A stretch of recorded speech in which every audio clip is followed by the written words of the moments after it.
Hey everyone, it's Eric with firearmtutorials.com, and today we're going to look at removing a squib that's lodged in the barrel from this 1911. So I was shooting some old ammo the other day that I had made myself, of course, and you know, if you've ever had a squib load, I did a video on this before where you actually kind of see it doesn't really do much of anything. But the important thing is, if you suspect that there's a squib load, to check it before you fire another round. Because if you fire another round, it's going to push the bullet that's lodged in the barrel out of there. So basically 2 rounds will leave the end of the barrel.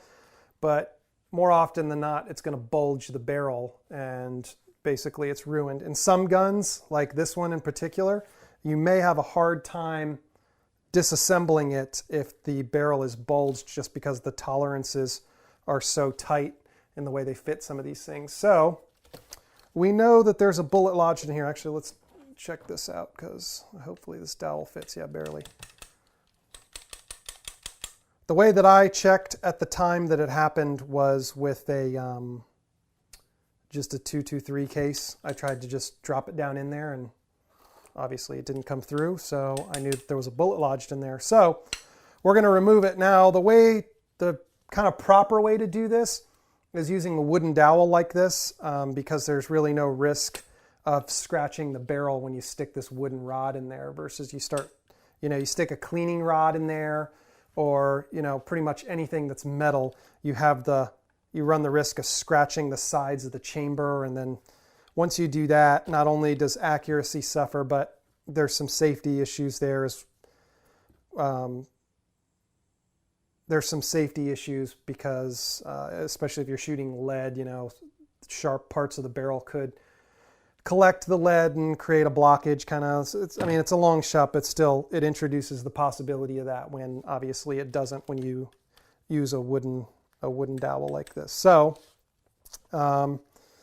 this is harder than you think to bang this out of here. And the barrel, actually, you know what? Let's take the barrel out. I'm going to take the barrel out so we can see exactly how far the bullet traveled. It shouldn't be much, like, I don't know. I can't quite see it, but the angle of this chamber is, if I had a flashlight, I think I might be looking at the back of it, but we'll take the barrel out so we can look at it from the back. You guys get a better angle.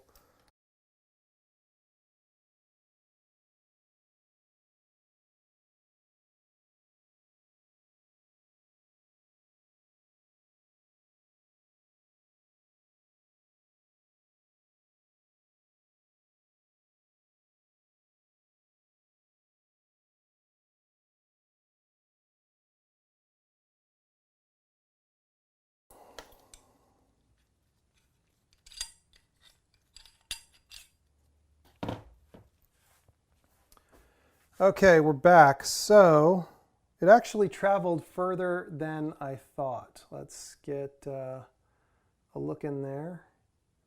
So you can see right there, the back it's a copper-based bullet there. You can see just a plated bullet. So let's see how far it actually did travel.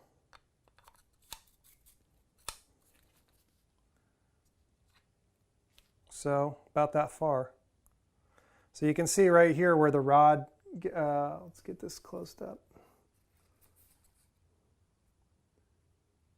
And it's going to be hard to see in this lighting, but you can see where it gets dirty. Let's try this.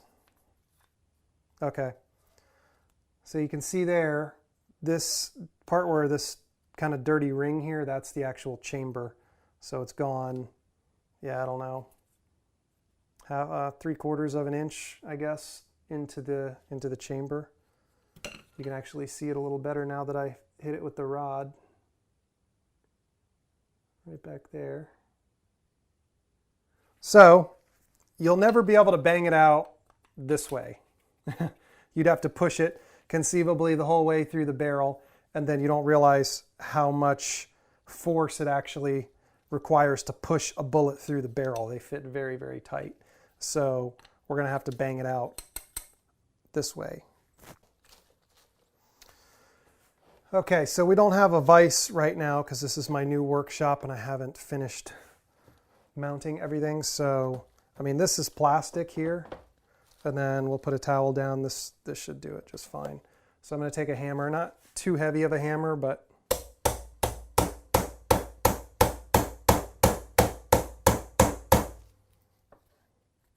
yeah, it doesn't look like we moved it at all.